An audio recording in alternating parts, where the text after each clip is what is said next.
Welcome to Twice 5 Miles Radio, fertile ground for conversations worth listening to and remembering. I'm your host, James Navé, always airing first on WPVMLP Asheville 103.7 and streaming online, WPVMFM.org. The voice of Asheville heard all over the world and on other community radio stations like KCEI, Cultural Energy Radio out of Taos, New Mexico. Thank you, Walter Parks, for our theme song, walterparks.com. For more on Walter's music, Devine Dial, thank you for managing WPVM-FM in Asheville, and Robin Collier for managing KCEI, Cultural Energy Radio out of Taos, New Mexico. You can always reach me, Navé at jamesnavé.com. I'd love to hear from you. I'd like to remind you we're sponsored by the Imaginative Storm Writing Project. If you'd like to improve your writing skills, imaginativestorm.com is a good place to take a look and get started.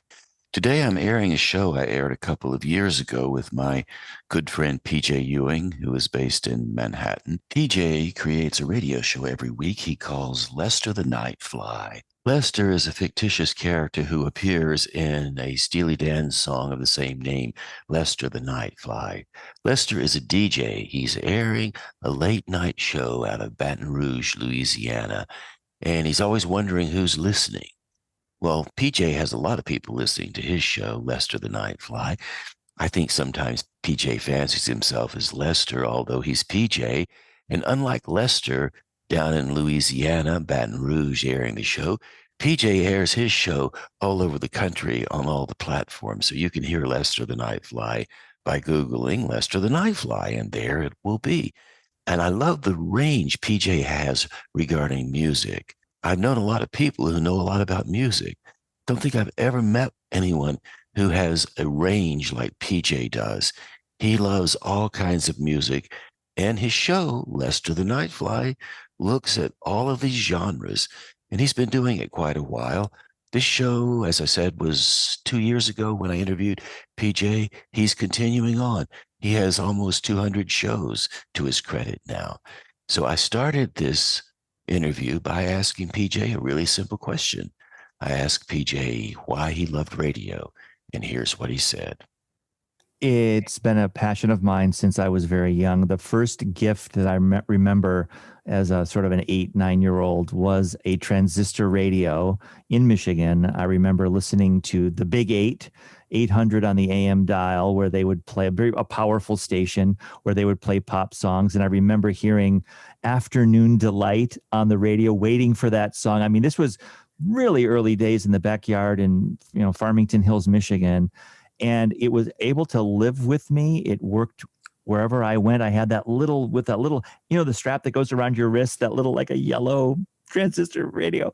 And it was my precious thing from early days. And it brought a world, which it does to this second, to this day. It brings a world beyond us, right into our ears, right into our lives. We interact with it. And it's also communal. We all have podcasts now, and we all have these solo, I'm with my headphones on the subway experiences. I live in New York City. And so we have that. But isn't there something about, hey, are you listening to this? We're all doing this together. There's a magic about community. And for a community radio station with a community message, listening to it live is special. It brings us, at least in our imagination, into an audience like we would be in an auditorium, and we're all able to consume together, react, laugh, enjoy together. There's magic about community. There's magic about the talents that we get. I mean, I've always admired the people that put together shows and the resources they have, the time they put into their shows, the research that they do. They're experts in their fields of music or conversation or politics, whatever it happens to be. And we just, for free, for the most part, get to consume that, be enriched by that through the magic of podcast or radio broadcast. I know you grew up in Michigan, and as a child, you were exposed to radio from some point forward. Do you remember your first experiences with radio, and when did you first fall in love with the idea of listening to something coming across a speaker on a desk? Well, there was the early day in the backyard, right? You can just imagine the summer day with a couple little kids listening to that station. There's a lot of experience when you're being driven to school. I went to Catholic school. Our Lady of Sorrows. Wow, that sounds depressing. Being junior high, Catholic Central, Michigan, then Notre Dame. There's a lot of Catholicism in my background, and when we were being driven back and forth to school, we would listen to the radio in the car from there and back home. And it was often talk radio, depends on the driver, the father, the mother, the parent who was driving us. But for a while, it was just the parents and the kids. And we would be exposed to that as one experience. Then, though, I would say when I did get to Notre Dame in South Bend, Indiana, and I was a grad student, MBA student, I would say a true love it began, the adult love of radio. And it was Larry King at 3 a.m. Honest to God, Navé, it was, I'm back from the library. It's 1 a.m. I've been working hard. And there I am, awake, and Larry King live. And I never quite understood it, but it was like a simulcast with some of what he was doing on TV. And then it was live all night, and callers would call in from all over the country. And I talked about community earlier. Wow, were we together as a nation?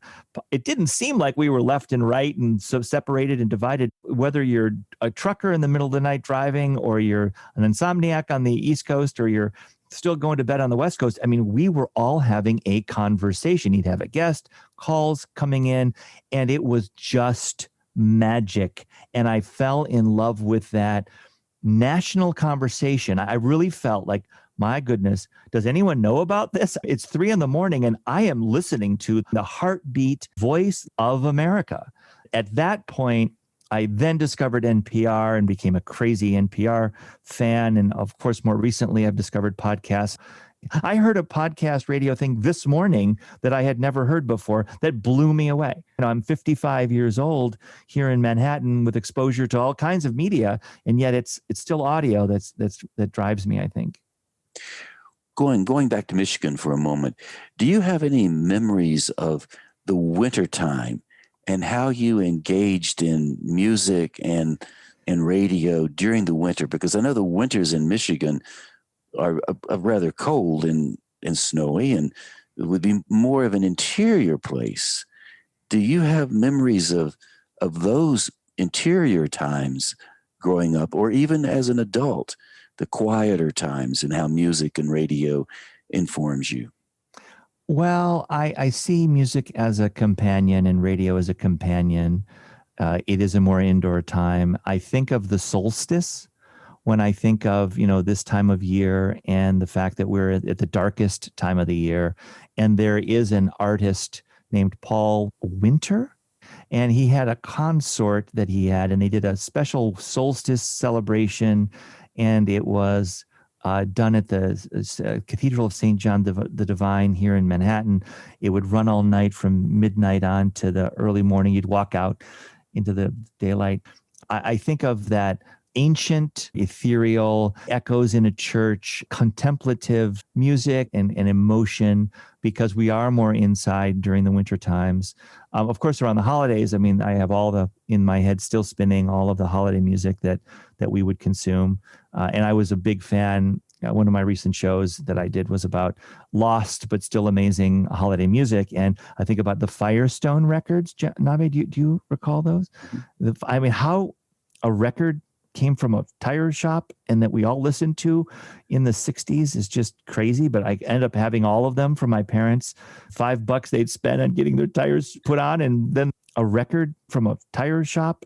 There's a lot of imagery and a lot of sound that comes about in the darker, quieter times, I would say. I do imagine that lone clarinet, that echoey sound, that maybe a chant. I've been listening to some very early music, from the 1400s. There's some real magic there, going back to some of the ancient composers, some of the work that we've found. And, there's some groups that just sing old ancient music, and that's always amazing. Almost a different scale going on that they're using compared to what we use today. I am thinking, as you are speaking now, about the show that you have been invited to contribute to WPVM-FM, Right. Lester and the Nightfly. And it occurred to me that you, in your narrative currently, right now with us, you talked about how you first discovered Larry King at 3:00 in the morning. Now you have Lester and the Nightfly, which airs Right. on WPVM-FM late in the night. People, you want your show to be after midnight. And then you have the reflections of the ancient times, the ancient chants in the 1400s. And those took place not in the dark ages. I can see them in these large rooms built out of stone, rather dark rooms. So there's a darkness there, and there's a beauty in that darkness. So Lester and the Nightfly, tell us about this new radio show that you're doing. And I'm happy to tell people, as you and I are talking, that I asked you if you were interested in this, and you said yes. And Davine Dial was thrilled to make a connection with you and move forward with your radio show. So I'd love for you to tell people about Lester and the Nightfly. Who is Lester, and what's this Nightfly business? What's going on there, PJ? Oh, gee. Oh, well, wow. The giant smile on my face, of course, no one can see, but maybe you can hear. I have a show. My goodness. I have a show. I've done 4 episodes of my new show, Lester the Nightfly. Lester is an imaginary creation of Donald Fagen, the creator of Steely Dan and some great solo work. He's still around performing with his definitive, signature voice, real standout, beautiful voice in a lot of ways, a character actor of singing. And he created one song. Then the name of the record was called The Nightfly. It became one of my favorites. And he created a song about a late night over the airwaves personality with jazz in conversation from the foot of Mount Belzoni. And he begins the song, I'm Lester the Nightfly, hello Baton Rouge.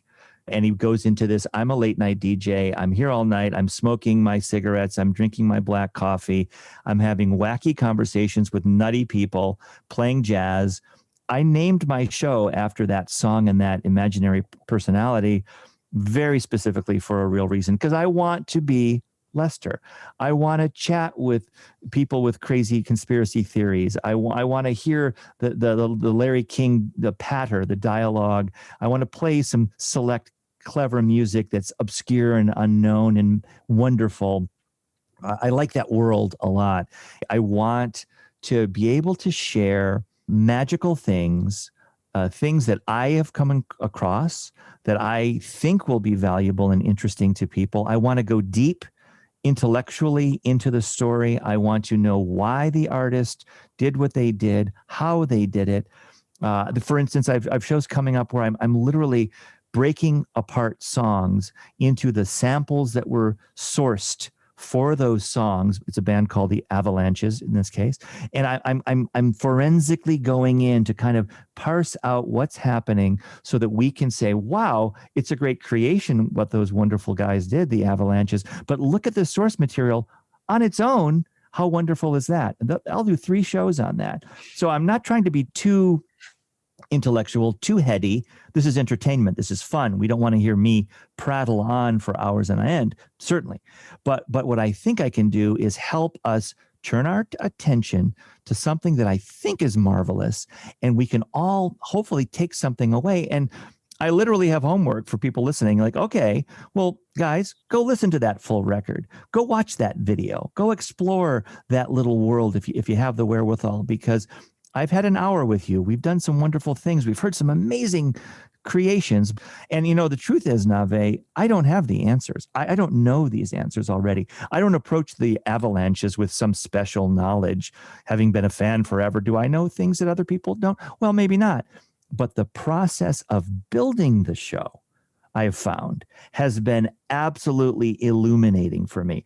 I have learned things. And for me, they're new to PJ, right? To Lester, to PJ. And so I have the opportunity to learn it and then sort of consolidate it, digest it, and then share it in a way that, I think is very fresh for me and also for the audience. So it's a journey for me. Each show is a exploration of the subject matter, and then we go deeper and deeper and deeper into it. And in the end comes an hour of programming. I mistakenly called your show Lester and the Nightfly. That's right. And as you were telling the story of how Lester has emerged, Lester and the Nightfly implies that there is a Lester and then there is a Nightfly. Lester the Nightfly tells us that Lester is the Nightfly. And then I was thinking about the fly.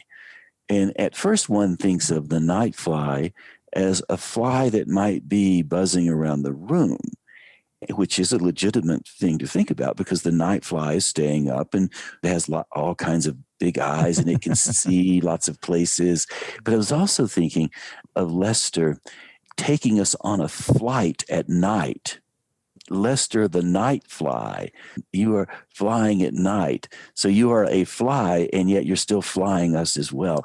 So there are all kinds of layers to this idea of Lester the Nightfly. I just really think it's a fantastic thing. Now, in developing this show, I'm going to ask you a radio question that's easy to answer, and it's one that Davine Dial requires of anyone who makes their appearance in the WPVM-FM contributor community. Why do this? There's no money in it. It's rather intangible because once you broadcast the show, it's gone. It goes into the ears of the people who are listening, and maybe they keep a bit, and maybe they do the assignments you give them. And yet it's ephemeral, like swamp mist. Why in the world do this, PJ? What's gotten into us here? What's going on here? It's a fascinating thing. It's not thankless at all. I was up very late last night exploring Avalanche's songs, just because we're talking about that, and having an unbelievably fun time doing it. So there's a total joy. First of all, there is a burden. There's time. There's a commitment. You got to deliver a show every week. There's a time commitment and a burden on your shoulders that you feel. You do not want to disappoint anybody. You don't want to have to run a rerun. You want to produce. You want to deliver. But I will say that there's a tremendous joy in the learning and the exploration. But beyond that, beyond all of that solo fun, PJ on his own fun, late at night on Google kind of fun, grabbing the tracks and all that stuff, there is a community fun. I can't tell you how much joy I have received from people saying, my gosh, PJ, I didn't know you were doing this. This is really wonderful. I listened, I loved, I shared, and it's brought me in touch with people that I've lost touch with. You and I, Navé, have become closer over the last months because of the show, the opportunity that you've shared with me. And I've done the same thing for others, paying it forward. But I'm also getting all kinds of friends who are very much music-oriented, audiophile kind of people, men and women who would love to be on the show, and they're going to come at me with not PJ's favorites, not PJ's pantheon of sound, their own. And I'm going to not know a thing about the nitty-gritty dirt band or whoever it is, right? I don't know them at all, but we're going to go deep. We're going to explore. We're going to understand from the guest's perspective. And that brings something rich to the audience, but it also brings a person who I know, I'm familiar with, was a friend with, whatever that relationship was. And it brings us closer because now we're collaborating on something and we're building something that we think is of value to the listener. I know that half my shows will be not interesting to half the people. I mean, there's some math there that suggests that, oh boy, PJ's going down that opera path again. I don't want to listen to this one. Or, yeah, I'm not interested in the Avalanches, or electronica is not my thing, or I don't like Broadway. Who knows, right? I'm going to go all over the place. But each journey will be an exploration for me, but also with the various guests and also with the people that I'm getting closer to again through the fact that I've got a show, So it's got so many dimensions. Why do it? I mean, even if it were just PJ alone in his dark room mixing music, that's very satisfying for me. But the social aspect, the sharing aspect, and I'm really hoping, in my head, I imagine 10 people, 100 people, 1,000 people, who knows, somewhere listening to it and enjoying it and turning their head sideways saying, I never knew that. That's real. I am going to take his advice. I'm going to listen to that record all the way through, or I'm going to share that with a friend. I know someone who would like this show or that music. The world of music is endless. I remember once, Navé, going with my daughter to, it was Tower Records, and it was in Lower Manhattan.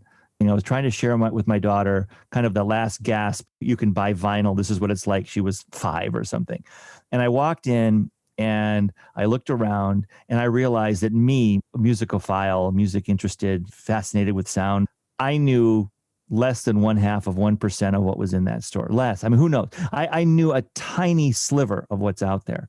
But the sliver that I know, I'm going to try to express and share, and that's kind of where this goes. And as Devine Dials says, who manages WPVM-FM, you wouldn't be able to do any of that if you didn't love radio. And one of the reasons WPVM-FM has done so well over the past 5 years is because Devine Dial loves radio, just like you and I love radio. And beyond that, Devine has devoted her attention to it. Her emotionalism, her intelligence, her love for connecting. And what she's trying to do at WPVM-FM is to bring the community together, the community of participants, the community of listeners, and make something that just unfolds organically. And it's a rare, rare thing to be able to do that in this day and age when everything is so compartmentalized. WPVM-FM, fortunately, does not have that compartmentalization other than the FCC rules. You can't say the bad words on air and that sort of thing. And there are some rules to follow when you have an FM station. So it's really an interesting thing. And what I'd like to do now is just take a quick pause to tell people who we are and what we're up to. And then I'd like to come back and continue to track this idea of why and how. So the quick pause goes like this, my friends listening out there. You are indeed listening to Twice 5 Miles Radio, fertile ground for conversations worth listening to and remembering. I'm your host, James Navé. If you would like to reach out to me, Navé at jamesnavé.com. It's a great place to start. Navé is spelled Nave, James Navé, Navé at jamesnavé.com. I'd like to thank Walter Parks for his wonderful theme song. Walter has many, many, many songs that you can listen to. And he also, guess what, has a show on WPVM FM at 10 o'clock on Sunday mornings. It's called Hymns and Hollers. And Walter plays his guitar, and he's an excellent guitar player. And he also just discusses the aspects of making music. And he also tears his guitars apart, or he will show you a guitar that he has taken apart and is now putting back together, and will explain why the wood on the top of the guitar has such resonance because it's so old.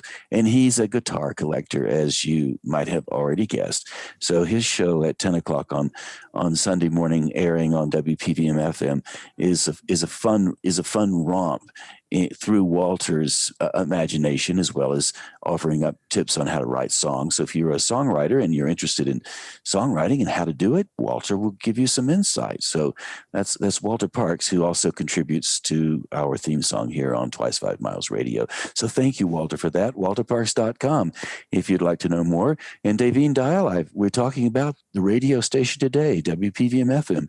This whole show with PJ is about why radio is so cool and wonderful.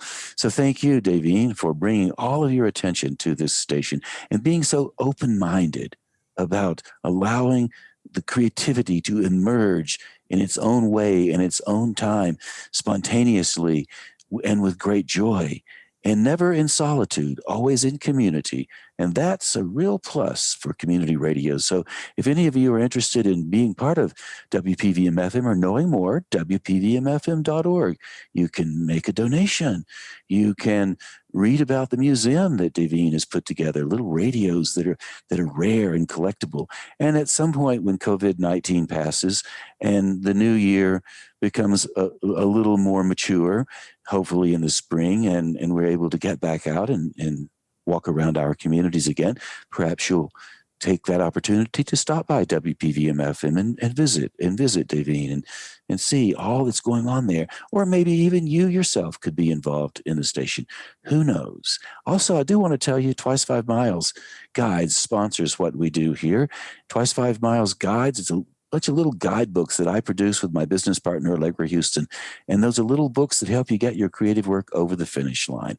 Twice5miles.com if you're interested in that. So we're keeping it live, we're keeping it real, and we're keeping it in the community on WPVM-LF, Asheville 103.7, streaming online, WPVMFM.org. And I'm here with PJ Ewing, and PJ's based out of New York City, down in Lower Manhattan. And I've been in New York many, many times with PJ. And PJ, I remember we once went to the Rainbow Room years ago, and Jackie Lydon was with us. And Jackie Lydon's been on my show before, and she's an NPR correspondent. She worked for National Public Radio for many years.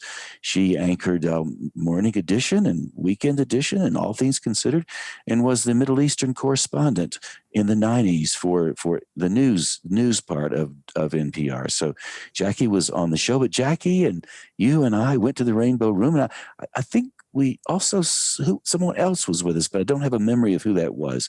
So do you recall that? But I do recall the Rainbow Room, and the reason I bring that up now is because it was so wonderful and bubbly, and that's what radio's all about.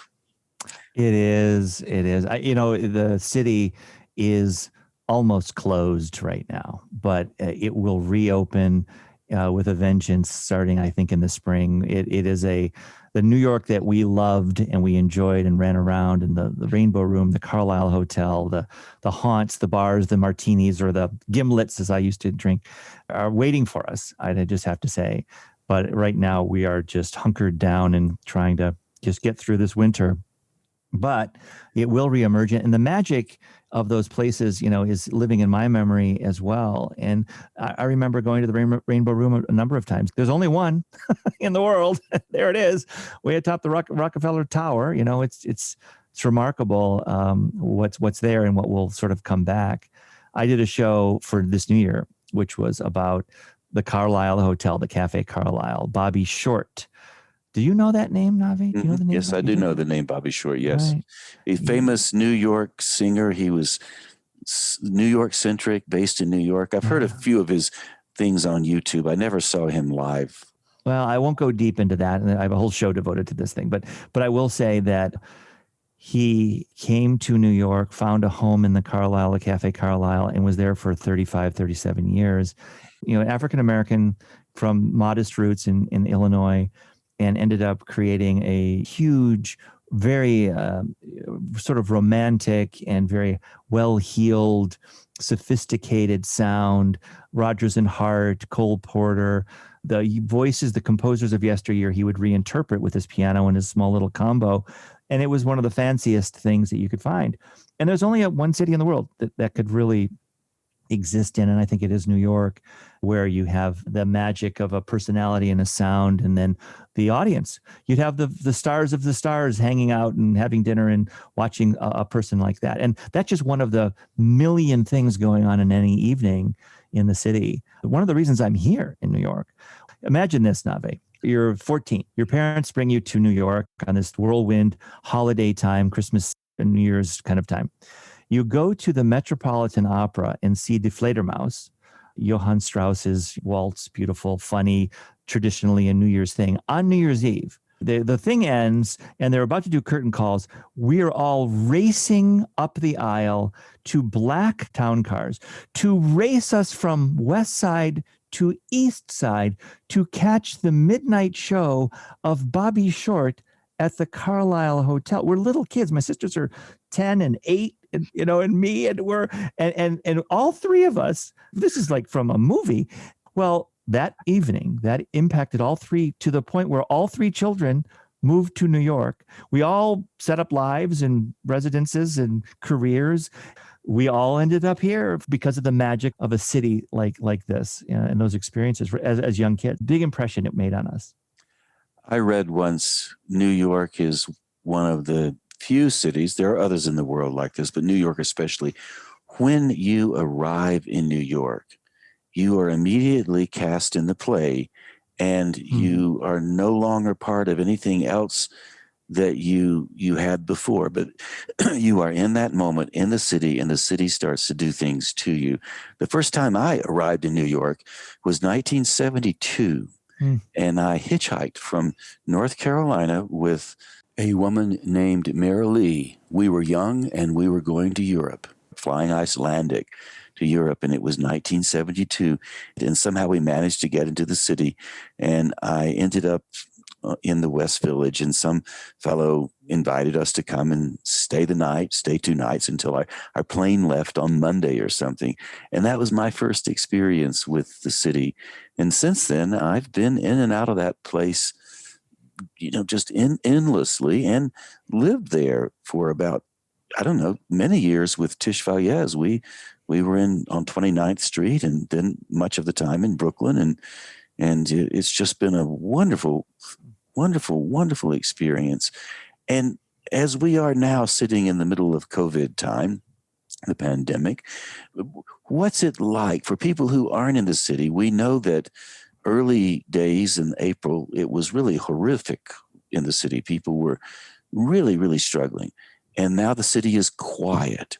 So can you give people listening outside of the city a sense of what it's like to be there as a long-term resident? And I visited with you when you were living up on the 34th Street in the East Side. And then I remember your sister Heidi and some of your cousins in a Christmas party I went to when you were living on 1st or 2nd Street, just up north of Houston.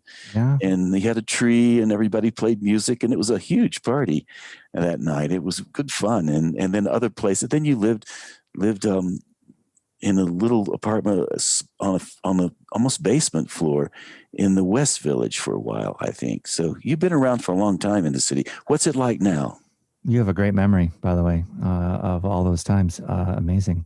Yeah, I took a long walk this morning with my son, and I'm in Lower Manhattan, Wall Street area. If you turn right out of our apartment, you see the New York Federal Reserve Bank, and there's a quarter of the world's gold in that one building. Crazy, right? It's the majesty of New York is there. The buildings, of course, the edifices, the tree in front of the trading floor on Wall Street is there. It looks beautiful. The traffic is a tenth of what you'd normally see on a Tuesday, even a holiday Tuesday or Wednesday morning. And you are very impressed with the fact that it's missing something. It's missing something. It's missing the life, the vibrancy of traffic, of the interchange of people, the busyness, the excuse me's, the doors open, the grabbing of coffee, the various rituals that we're all used to doing is very clear. They can't go into a restaurant at this particular moment. We can't dine in. We have to dine out. So there are some heaters outside and little structures that the restaurants are doing desperately to cling to whatever business they can grab. But the offices are empty. And the big fact is that they will not live. They will not survive with empty offices and people working from home. That has got to right itself, and it will never be the same. We all know that, but it will get back to some percentage.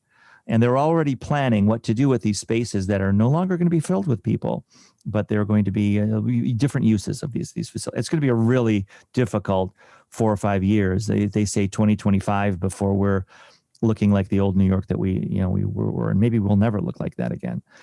That said, there is the joy of the city still. So I don't want to paint a picture of just bleakness. There are visitors and there are people that live here, us. What do? I don't spend my money on Amazon. I spend my money locally. I invest in presents and gifts for the holidays that are local. I try to spend my coffee money and my bagel money and my whatever lunch money in different places in my own neighborhood. I try to favor the new businesses. There are many new businesses that are starting up right now. There are opportunities available to people to get a reasonable rent, start a business, establish themselves, and get ready for the spring and summer when we're going to be a little bit more normal. This is a smart city. These are smart people. Opportunities. People are finding great deals for rents and great deals for purchasing. There's all kinds of activity, but the energy that we're used to just isn't here. But I'm as devoted as ever, and it's prompted us to go work harder.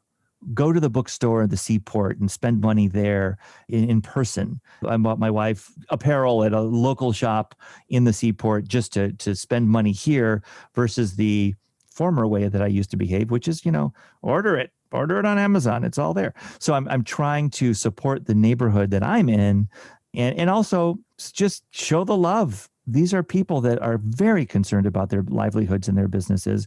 And I'm trying to say, we care. I'm here. I'm going to try to do what I can to help us get through this very difficult winter so we can emerge and grow and start working our way back. But it's a very different place than what people would like to see. They can't go to Broadway. They can't go to dine in. Those engines, those entertainment engines are not functioning right now in this city. And you feel it, I think, more than you would in a suburban setting or a small town, or you're like, oh, the theater's not working, the movie theater. Oh, yeah. No, that's what this city is. This is a destination for people to get culture, to explore, to go to Broadway, to see theater, to go to the Carlisle, to do those things. That isn't open, and it's very apparent every day. Well, you are still living there, and you answered the question I was going to ask. Why do you continue to live, and are you going to stay there? And I see that the answer is yes, you're committed. And that little trip you made to hear Mr. Short on that midnight ride on New Year's Eve stuck with you. So you are still there.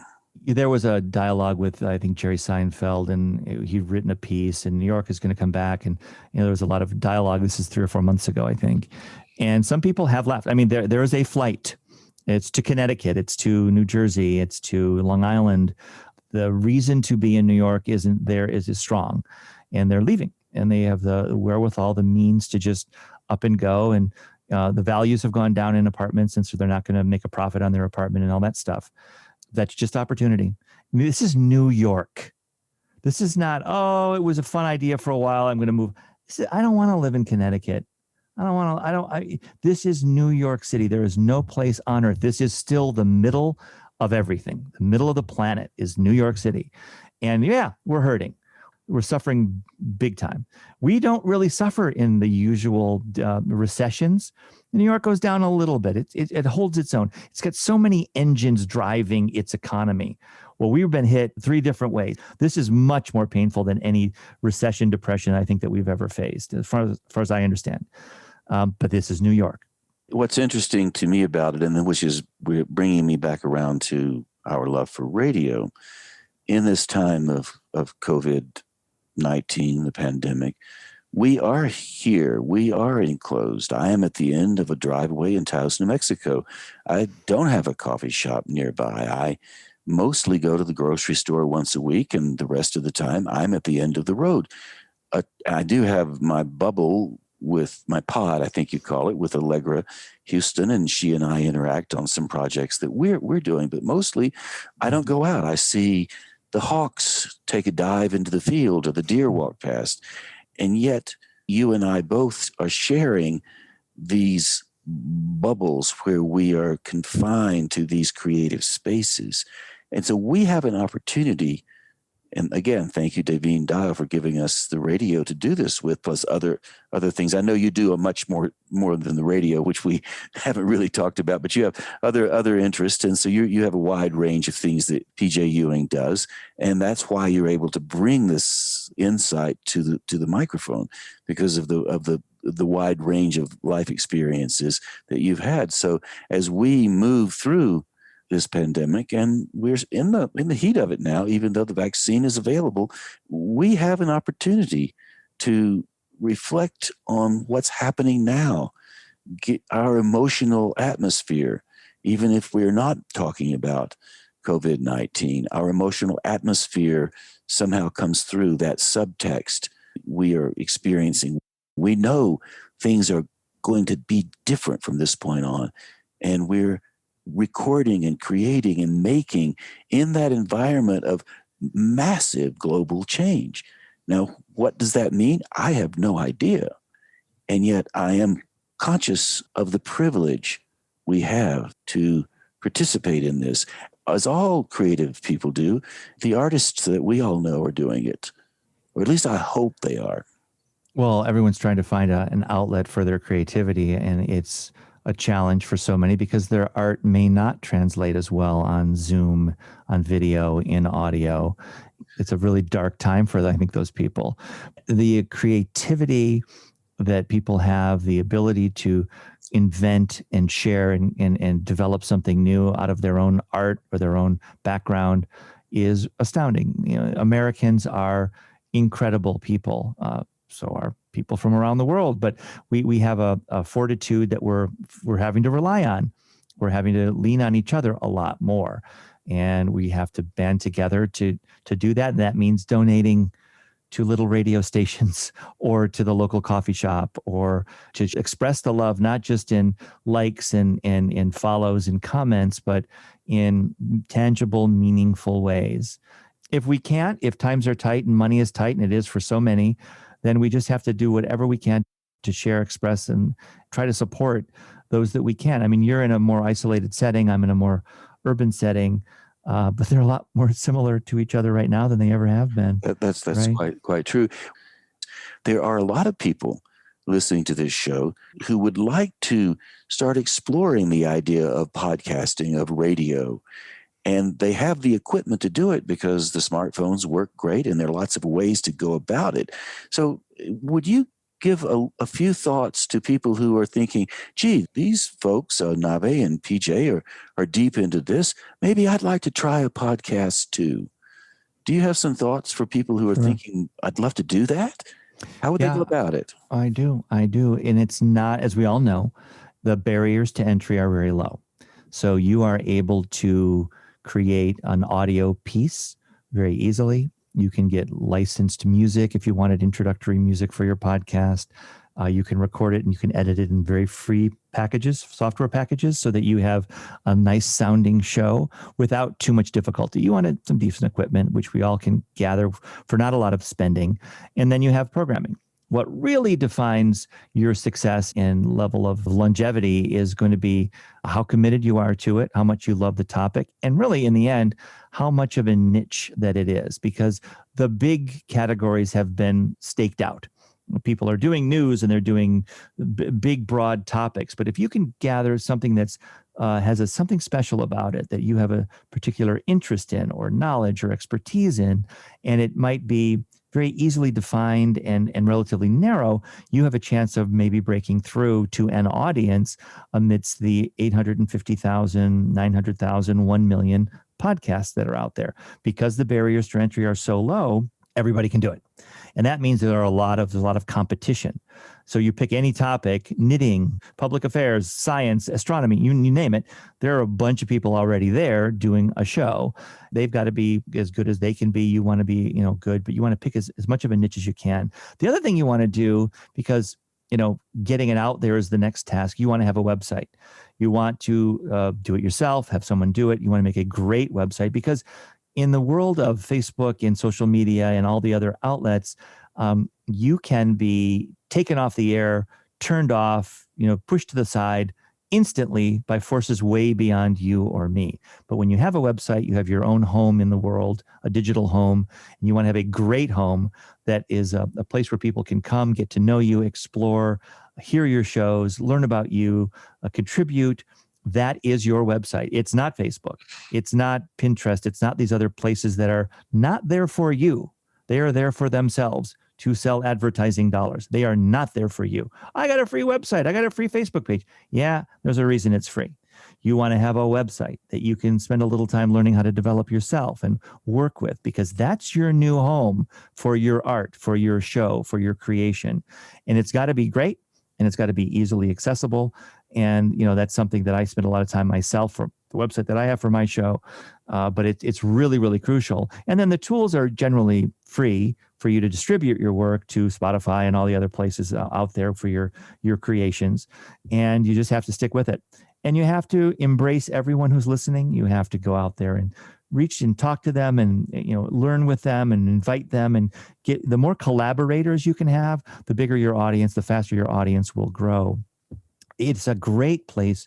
But the thing is, all of the new 50,000 podcasts that came up in the last quarter of the year, whatever that numbers are, right?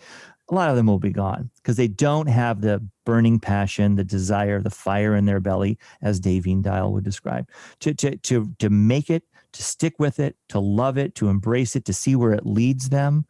I look at my show, Navé, I look at your show, and the places it's taken you, and the love that you have for the conversations, the personalities that you've brought to all of us. I mean, there's a lot of Navé in that, and there's something in you that makes you continue to do it, because it's not going to pay you a lot of dollars. And the other thing I would say is don't go into this with money in mind. If you're like, oh, I'm going to make a lot of money, I'm going to have a huge audience, I'm going to sell advertising. Yeah, no, probably not. Honestly, probably not. Don't do this for money. You might get lucky. Things happen all the time. People break through. God bless us all. Let's make that. I hope you are successful in your financial side of your podcast, but make it a side thing, not the only thing, because you'll go broke if you're counting on a podcast, breaking through. There are always successes every year, and podcasts accrue thousands and millions of listeners. Oh my good, but the odds are against you for you necessarily to have that overnight success. So you've got to go in with your head kind of straight on that.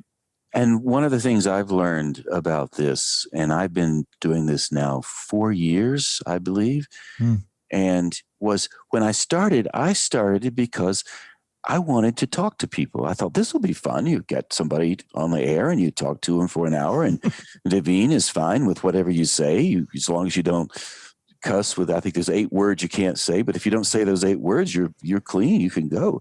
And so I was motivated to do that. I never thought about the station experience, the airing experience, as something that would gain fame for me or gain a big audience of listeners.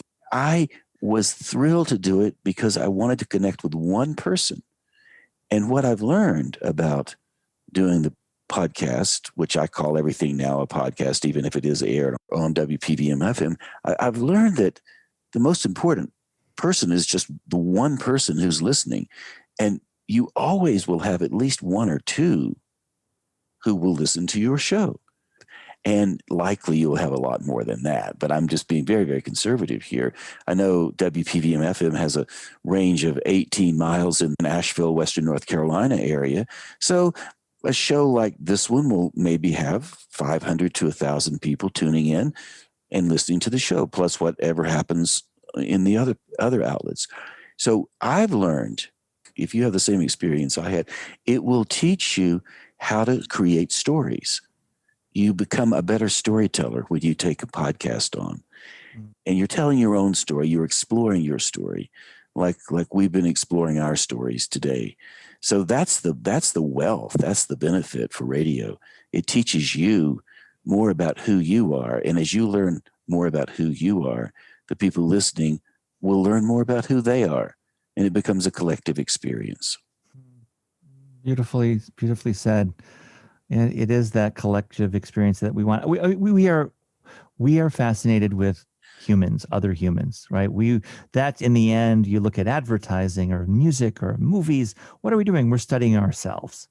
And you've just expressed how you're getting to know a human being in the process, and the joy of media and technology and airwaves and podcasts is that there are people that will want to learn about the things that you do, Navé, the poetry, the recitations, the walks that you do, the guests that you have, and you're enriching their lives. What are we doing? We are hopefully contributing to other people's lives. We're sparking thoughts and suggesting avenues and pursuits and things that they may go down those paths, they may not, but we're stimulating the brain of other people. Wow, what an honor. It's a word I don't use that often, but what an honor it is truly to be a voice that might inspire somebody else. In my case, it's more music than otherwise in terms of my show. There's a world that I'm hoping to share and create for somebody, and that's maybe the way I could inspire a little bit. But in your case, it's much more poetry and prose and personality and storyline and creativity and development. And I think that's maybe even more enriching than listening to some cool tunes. Well, either way, cool tunes and conversation are both actually enriching, depending on your mood. So, PJ, I think we've arrived at a really nice closing point for our conversation. So before we say goodbye, maybe you could give us a sense of how folks could get in touch with you. And if you have a few words as well on the way out, we would appreciate that too. Well, wow. Honestly, this is so much fun. What a true joy it is to be here. I have a show. The place you can learn all about it is lesterthenightfly.com. Lesterthenightfly.com, just like it sounds. And the show is on WPVM a couple times a week, Thursday evenings and early in the morning, 1 a.m. on Sunday mornings. That's by design. But you can listen to old shows at WPVMFM.org, of course. The one thing I will tell you, one show is not going to sound like the next. It's very much a different experience each time. I'm going to try each time to deliver some magic in each show, and that's my world. Well, PJ, thank you for being on this show. I really do appreciate it. Thank you, Navé. It's awesome. And there you go, my friends. A conversation with PJ Ewing, who works out of Lower Manhattan, creating a show called Lester the Nightfly for WPVM-FM. I'm happy that PJ and I have known each other a long time, and as you could tell in the conversation, we had a lot to talk about, and hopefully you enjoyed listening to what we had to say.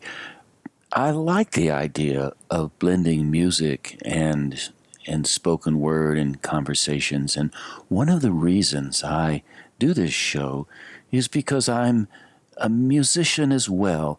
I am the kind of musician who plays an amateur guitar, and my singing is a bit off. I know my radio voice works well.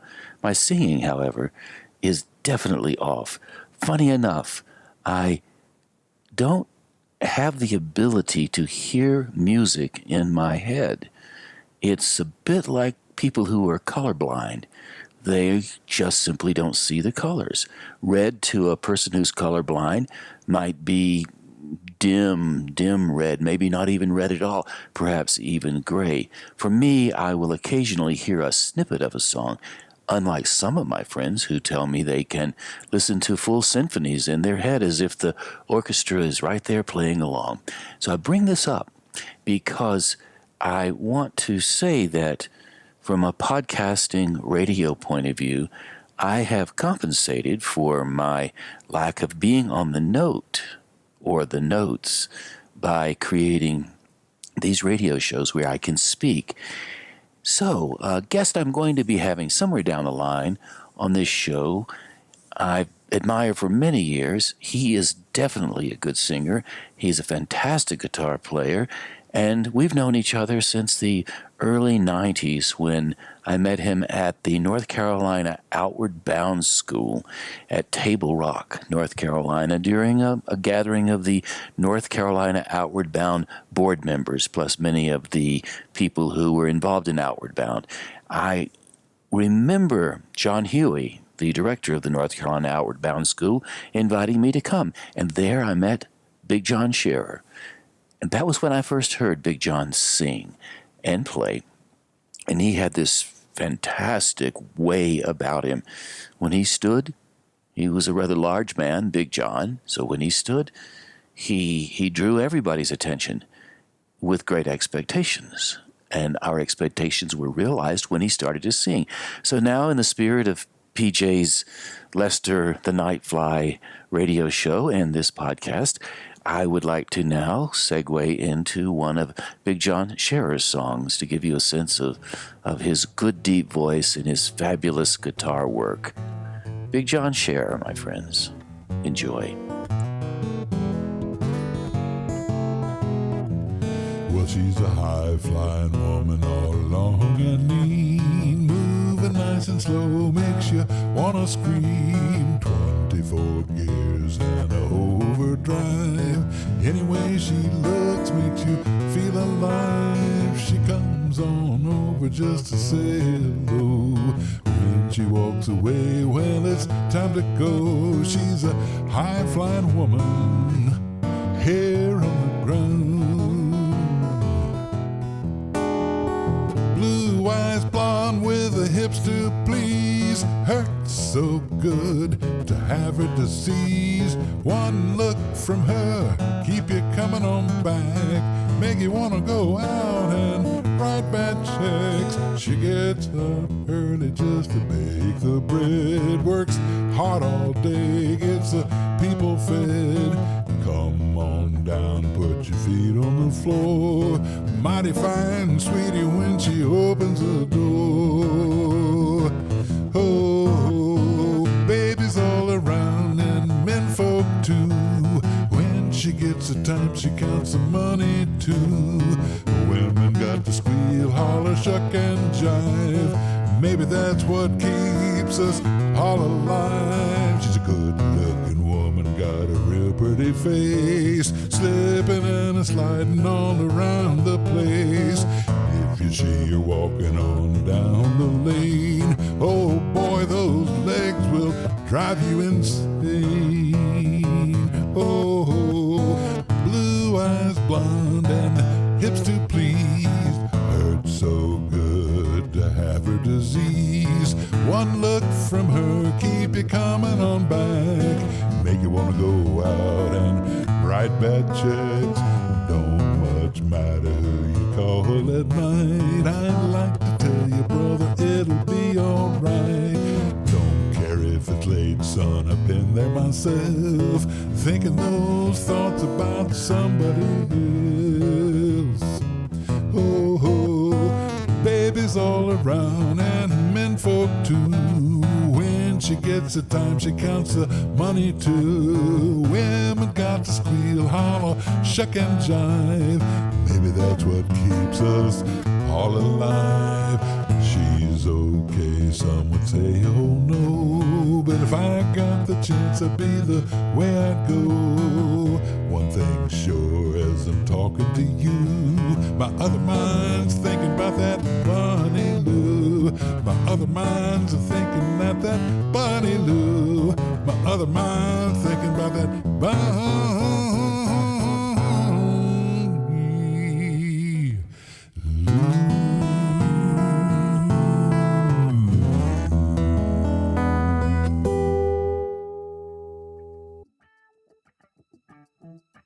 And that was Big John Scherer closing us out with his good bass voice. So thank you ever so much for tuning in to Twice 5 Miles Radio. I do appreciate it. We're always airing first on WPVM LP Asheville 103.7, streaming online WPVMFM.org, the voice of Asheville, heard all over the world, and on other community radio stations like KCEI, Cultural Energy Radio out of Taos, New Mexico. Thank you, Walter Parks, for our theme song. WalterParks.com for more on Walter's music. Devine Dial, thank you for managing WPVM-FM. Robin Collier, thank you for managing KCEI, Cultural Energy Radio out of Taos, New Mexico. You can reach me, Navé, at jamesnavé.com. So that pretty much brings us to our close. Once again, thank you ever so much for tuning in to Twice 5 Miles Radio, and I do hope you come back sometime soon. Until then, I'll catch you on that turnaround somewhere down the line.